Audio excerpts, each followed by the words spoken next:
The morning mist hung low over Westminster Abbey as security teams conducted their final sweeps. March 9th, 2020 would mark what nobody knew at the time would be one of the last major royal gatherings before the world changed forever. Inside Kensington Palace, Prince William adjusted his navy blue suit jacket while Catherine, the Duchess of Cambridge, carefully pinned a sapphire brooch to her elegant coat dress. The Commonwealth Day service was always a significant event in the royal calendar, but this year carried an electric tension that seemed to charge the very air around them. Miles away in their temporary London residence, Prince Harry ran his fingers through his hair as he stared at his reflection in the mirror. The weight of recent decisions pressed heavily on his shoulders. Just weeks earlier, he and Meghan had announced their intention to step back as senior working royals, sending shockwaves through the monarchy and the British public. The announcement, now famously known as Megxit, had created fractures that seemed impossible to repair. Today would be their final official engagement as working royals, a fact that made every moment feel precious and painful simultaneously. Meghan stood by the window, watching the London traffic move in its familiar patterns below. Her burgundy dress, chosen carefully for its sophisticated elegance, reflected her understanding of the gravity of this day. The Duchess had faced months of intense media scrutiny and public criticism that had taken its toll on her mental health and sense of belonging within the royal family. The decision to step away had not come lightly, but the constant pressure and lack of protection from the institution had made it feel like the only viable option for their family's well-being. The relationship between the two couples had once been the subject of fairy tale dreams. William and Harry, the beloved princes who had captured hearts worldwide after their mother's tragic death, had seemed inseparable. Their wives, both intelligent, accomplished women who brought their own unique strengths to the royal family, had initially been viewed as the perfect additions to modernize the monarchy. Catherine's grace and dedication to royal duties had earned widespread respect, while Meghan's American background and humanitarian work had promised to bring fresh perspective and global appeal. However, the reality behind palace walls told a different story.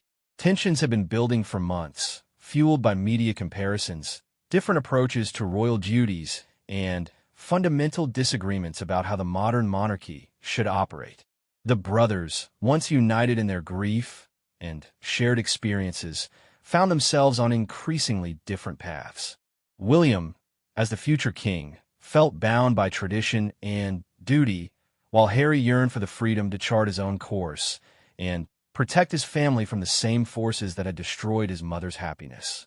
The mourning preparations continued in both households with careful attention to protocol and appearance. Every detail mattered today, as the world media would be watching intently for signs of reconciliation or further evidence of the reported rift.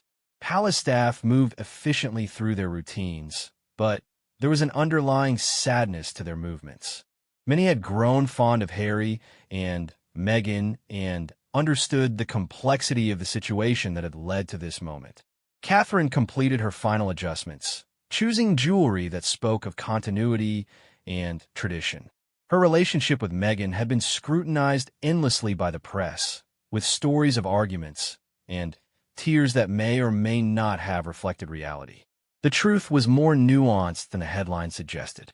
Two strong women from very different backgrounds had found themselves thrust into similar situations, but with vastly different support systems and coping mechanisms. While they had shared moments of genuine connection, the pressure of constant comparison and media manipulation had made natural relationship development nearly impossible. William reviewed his schedule one final time, knowing that today marked not just the end of an era, but potentially the beginning of a long period of estrangement from his brother. The prince who had once been his closest confidant, his partner in grief and healing, was about to step away from the life they had been born into together. The weight of future kingship had always been William's burden to bear, but he had never imagined he would have to carry it without Harry by his side. As departure times approached, both couples made their way to their respective vehicles. The short journey to Westminster Abbey would take them through familiar London streets that had witnessed decades of royal history. Today, those same streets would bear witness to what many considered the most significant moment of change in the modern monarchy since Princess Diana's death. The Commonwealth Day service, traditionally a celebration of unity and shared values across nations, would instead become a poignant symbol of division within the royal family itself. The media had positioned themselves strategically around the Abbey, their cameras ready to capture every gesture, every glance, every hint of emotion that might reveal the true state of relationships within the family. Royal watchers and ordinary citizens lined the barriers, hoping to catch a glimpse of the four royals who had dominated headlines for months. The atmosphere was charged with anticipation and uncertainty, as nobody quite knew what to expect from this unprecedented situation. The first arrival at Westminster Abbey sent ripples of excitement through the waiting crowds.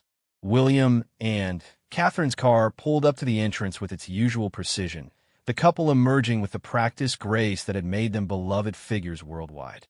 Catherine's coat dress caught the morning light beautifully, while William's confident stride demonstrated the poise expected of a future king.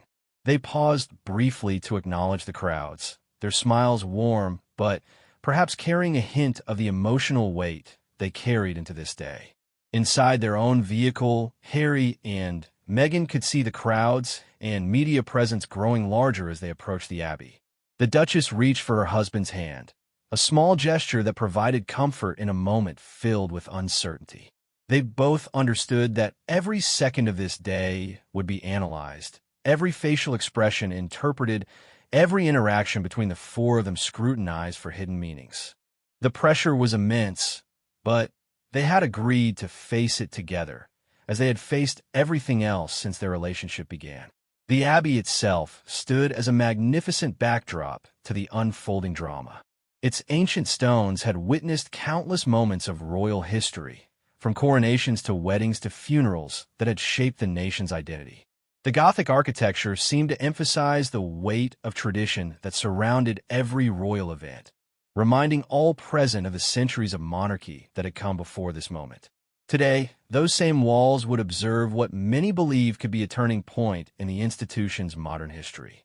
Harry and Meghan's arrival created an even more intense media frenzy. As their car approached, photographers jostled for position, their cameras clicking rapidly to capture every angle of the couple's emergence. Meghan stepped out first, her composure remarkable given the circumstances, followed by Harry, who placed a protective hand on his wife's back as they made their way toward the entrance. The crowd's reaction was mixed, with some calling out support, while others remained silent, reflecting the divided public opinion that had emerged around their decision to step back from royal duties. The moment that everyone had been waiting for came as the four royals found themselves in the same space for the first time since the announcement of Harry and Meghan's departure. Palace officials had carefully planned the logistics to minimize awkward encounters, but the confined space of the Abbey's entrance made some interaction inevitable. The tension was palpable as they moved through the formal greetings required by protocol, their movements carefully controlled, but their emotions barely contained beneath the surface. Catherine and Meghan exchanged polite acknowledgments, their interaction brief but civil. The media had spent months speculating about their relationship, creating narratives of rivalry and discord that may have been exaggerated but had undoubtedly affected both women. Today, they maintained their dignity while giving little away about their true feelings. Both understood their roles in this public theater and performed them with the professionalism that had been drilled into them since joining the royal family. The brothers' interaction was even more closely watched, as their relationship had been the subject of intense speculation since news of the rift first emerged. William and Harry's greeting was formal and restrained, lacking the easy warmth that had characterized their public interactions for decades. Royal observers noted the subtle signs of distance in their body language, the careful positioning that seemed designed to minimize personal contact while maintaining necessary protocol. It was a heartbreaking moment for those who remembered the close bond they had shared in the years following their mother's death. Inside the Abbey, the seating arrangements told their own story. The careful placement of the four royals reflected both protocol requirements and the current state of their relationships. They were seated apart, not in the united family group that might have been expected in earlier times. The physical distance seemed to emphasize the emotional gaps that had opened between them, creating a visual representation of the divisions that had captured public attention for months. The service itself began with all the pageantry and solemnity that marked major royal occasions. The Commonwealth Day celebration brought together representatives from across the globe, highlighting the monarchy's role in connecting diverse nations and cultures. The irony was not lost on observers that this celebration of unity was taking place against the backdrop of such obvious disunity within the royal family itself. The hymns and readings spoke of connection and shared purpose, themes that seemed increasingly distant from the reality playing out in the front rows. Throughout the service, the four royals maintained their composure with remarkable discipline. They participated in the religious elements with appropriate reverence, stood and sat at the correct moments, and showed no outward signs of the emotional turmoil that surely churned beneath their public facades. Their training in royal protocol served them well, allowing them to fulfill their duties even in circumstances that tested their personal resolve to its limits. The media coverage captured every moment, with television cameras positioned to catch reaction shots and subtle interactions between the family members. Royal commentators provided running analysis of body language and facial expressions, searching for clues about the true state of relationships within the family. The global audience watching the broadcast could sense the underlying tension, even as the formal proceedings continued with their traditional dignity and grandeur. As the service progressed, the weight of what was ending became increasingly apparent. This gathering represented the conclusion of a chapter in royal history that had begun with such promise and hope. The young couples who had once symbolized the monarchy's bright future were now emblematic of its current struggles with modernization, media pressure, and the challenge of balancing personal happiness with public duty. The Commonwealth Day service, meant to celebrate continuity and connection, instead highlighted the fragility of family bonds under intense public scrutiny. As the Commonwealth Day service reached its midpoint, the atmospheric tension within Westminster Abbey seemed to intensify rather than diminish. The ancient building, which had hosted countless royal ceremonies over the centuries, now witnessed a gathering that would be remembered more for what it represented than for its intended purpose. Queen Elizabeth II, seated in her place of honor, maintained her characteristic composure, but those close to her could sense the deep sadness she felt about the fractures within her family. The monarch who had dedicated her life to duty and service was watching her own grandson choose a different path, one that challenged everything she had worked to preserve. The readings and musical performances continued with their planned magnificence, but there was an underlying melancholy that seemed to permeate every note and word. The choir's voices echoed through the Gothic arches, their harmonies speaking of tradition and continuity that felt increasingly fragile in the current circumstances. Each hymn seemed to emphasize themes of unity and togetherness that stood in stark contrast to the reality of the divided family gathered before the altar. Catherine found herself reflecting on the journey that had brought them all to this moment. Her own entry into royal life had been gradual and carefully managed, allowing her time to adapt to the enormous pressures and expectations that came with marrying the future king. She had benefited from years of preparation and the support of an institution that had learned from past mistakes with royal wives. The contrast with Meghan's experience was stark and troubling, highlighting how different circumstances and support systems could lead to vastly different outcomes for women entering the royal family. Meghan, meanwhile, was acutely aware that this would be her final official appearance as a working member of the royal family. The weight of that realization settled heavily on her shoulders as she participated in the service. Despite the difficulties she had faced, there were aspects of royal life that she would miss. The opportunity to use her platform for meaningful causes, the chance to represent something larger than herself, and the moments of genuine connection with people across the Commonwealth had provided purpose and fulfillment that would be hard to replace. The brothers sat in their designated positions, their physical proximity highlighting the emotional distance that had grown between them. Harry found his mind wandering to childhood memories of attending similar services with William when they had been united in their roles as the spare and the heir.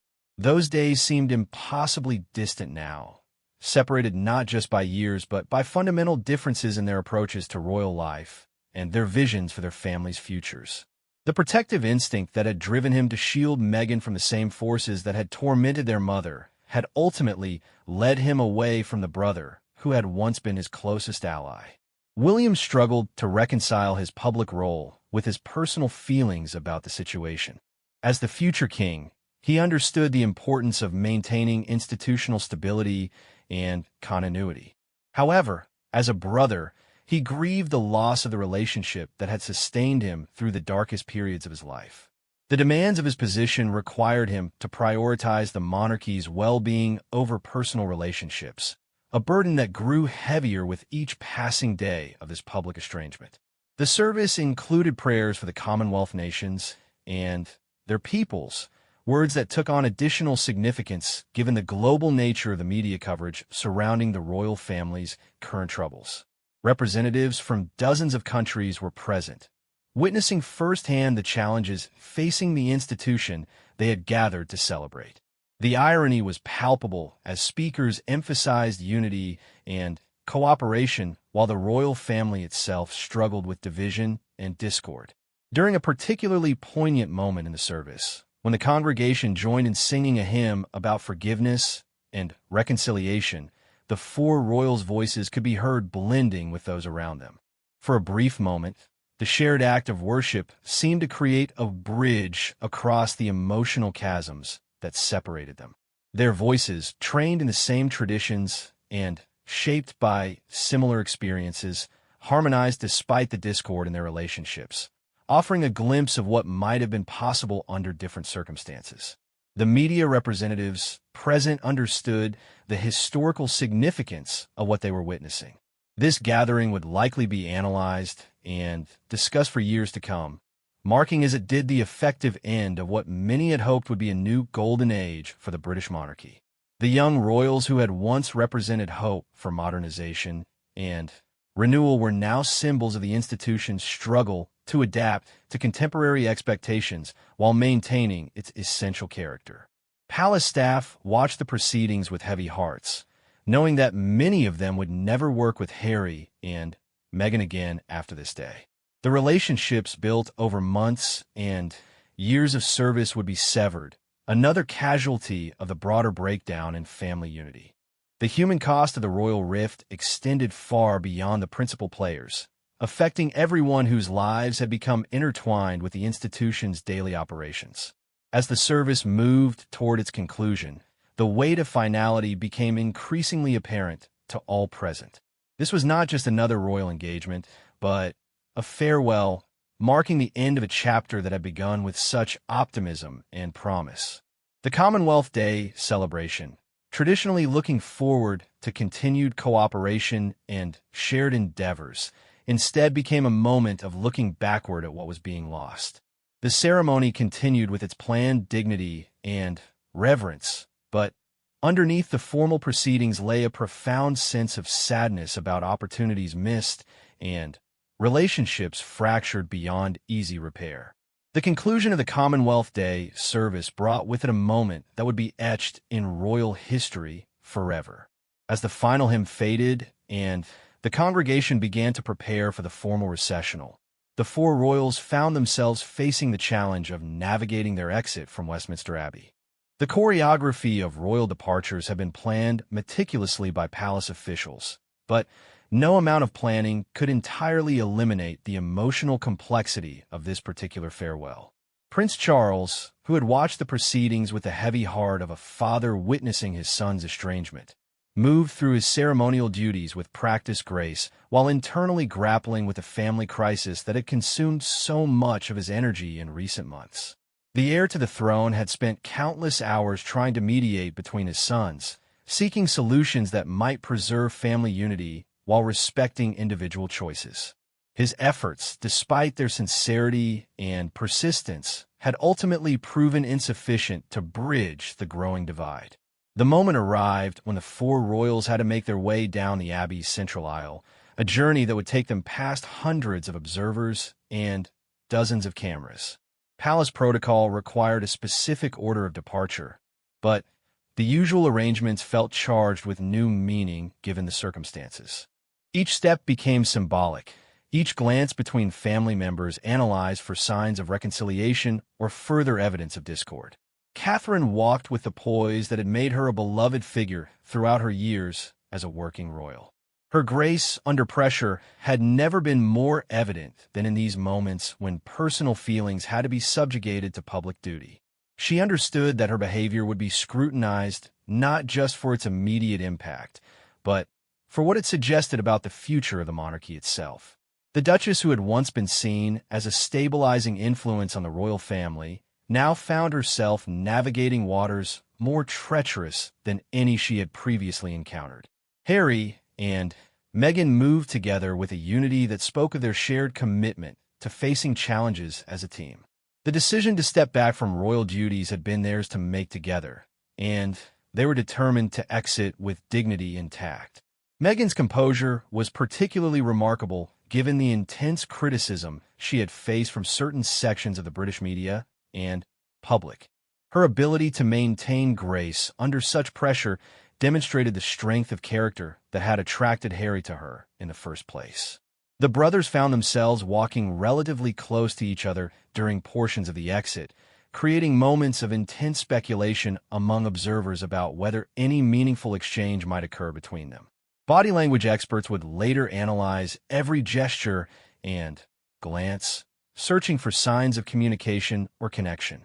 However, the formal nature of the occasion and the presence of so many observers made any genuine personal interaction virtually impossible.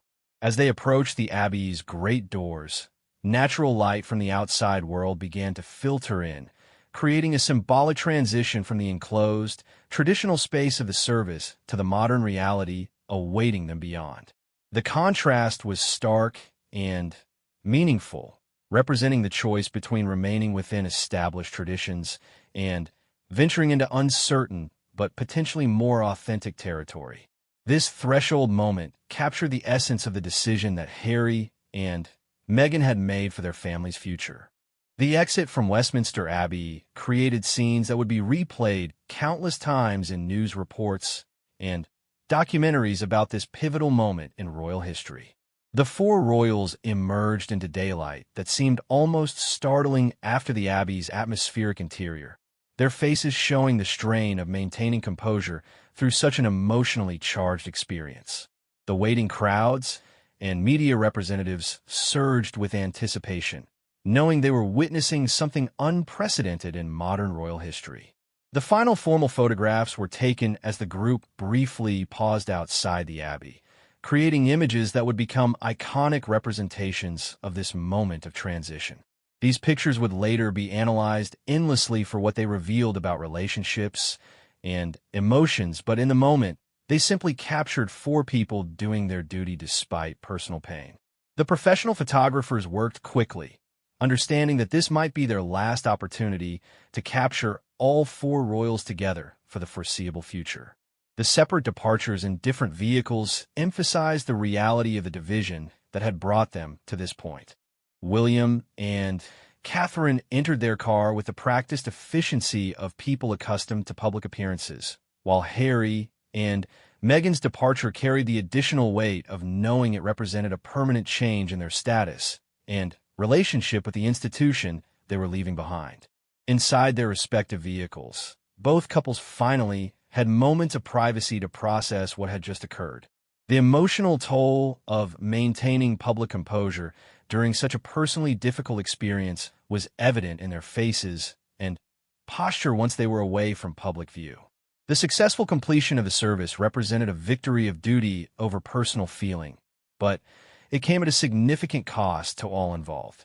The journey away from Westminster Abbey took them through London streets that had witnessed countless royal processions over the centuries. Today's departure, however, felt different from all those that had come before. Instead of celebrating triumph or marking joyous occasions, these streets witnessed the end of an era and the beginning of an uncertain future for the British monarchy. The historical weight of the moment was not lost on any of the participants, who understood they were living through events that would be studied and discussed for generations to come. The public reaction to the day's events began almost immediately, with social media platforms filling with commentary, analysis, and emotional responses from people around the world who felt personally invested in the royal family's well-being. The global nature of interest in this story demonstrated the continued relevance of the monarchy as a symbol and institution, even as it struggled with very modern problems of family dynamics and media pressure. The aftermath of the Commonwealth Day service rippled through the royal household with unprecedented intensity, marking the beginning of a new chapter in British monarchy that none of the participants could have fully anticipated. Within hours of their departure from Westminster Abbey, both couples found themselves in very different emotional landscapes, processing not just the events of the day, but the magnitude of the life changes that lay ahead. Back at Kensington Palace, William and Catherine sat in the quiet of their private quarters, finally able to speak freely about the emotional ordeal they had just endured. The weight of representing institutional continuity while watching family relationships crumble had taken its toll on both of them. Catherine, who had worked so hard to build bridges between the couples during happier times, felt a profound sense of failure at being unable to prevent the current crisis. Her natural inclination toward harmony and reconciliation seemed powerless against the forces that had driven Harry and Meghan away. William grappled with the complex emotions of watching his brother make choices that seemed to reject everything they had been raised to value and protect. The prince who would one day be king found himself questioning whether the institution he was destined to lead was worth the personal costs it seemed to demand from those who served it. The burden of future kingship, which had always been heavy, now seemed almost unbearable as he contemplated leading a monarchy that couldn't even keep his own family united. Meanwhile, Harry and Meghan retreated to their temporary London residence with a mixture of relief and sadness that reflected the complexity of their situation. The completion of their final official engagement brought with it a sense of liberation from the constraints and pressures that had made their lives increasingly difficult. However, it also marked the definitive end of hopes for reconciliation with the institution and family members they were leaving behind.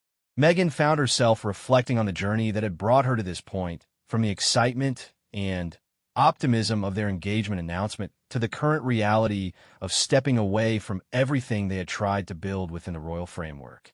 The Duchess, who had once hoped to modernize and improve the monarchy, now faced the reality that her presence had instead highlighted its resistance to change. The personal cost of this realization was enormous, but it was tempered by relief at finally being able to prioritize her family's well-being over institutional expectations. The media response to the day's events was immediate and intense, with news outlets around the world leading with stories about what many characterized as the final break between the two couples. Royal correspondents who had covered the family for decades struggled to find historical precedents for such a public display of division within the modern monarchy. The images from Westminster Abbey were analyzed frame by frame, with body language experts offering interpretations of every gesture and glance. Public reaction was deeply divided, reflecting the broader polarization that had characterized coverage of Harry and Meghan's relationship with the royal family from the beginning. Some viewed their departure as a betrayal of duty and tradition, while others saw it as a brave stand against institutional racism and media persecution. The Commonwealth Day service became a symbol that different groups interpreted in completely opposite ways, making meaningful dialogue about the events increasingly difficult. Queen Elizabeth II, who had hoped that time and family pressure might lead to a different outcome, was forced to confront the reality that one of her grandsons was determined to chart an independent course. The monarch who had dedicated her entire life to duty and service found herself watching that same commitment divide her family rather than unite it. The personal pain of this situation was compounded by concerns about the long-term impact on the institution she had spent 7 decades strengthening and protecting. The practical implications of the day's events began to unfold almost immediately, as palace staff worked to implement the new arrangements that would govern Harry and Meghan's future relationship with the royal family. The couple's patronages would need to be redistributed, their security arrangements modified, and their official residences reassigned.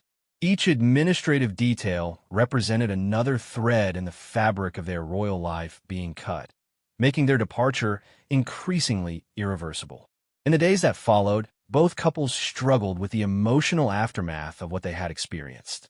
The public nature of their family breakdown made private grieving almost impossible, as every statement and public appearance was scrutinized for signs of their emotional state. The brothers who had once shared everything now found themselves living parallel, but separate lives connected by blood and history, but divided by fundamental disagreements about duty, family, and the price of public service.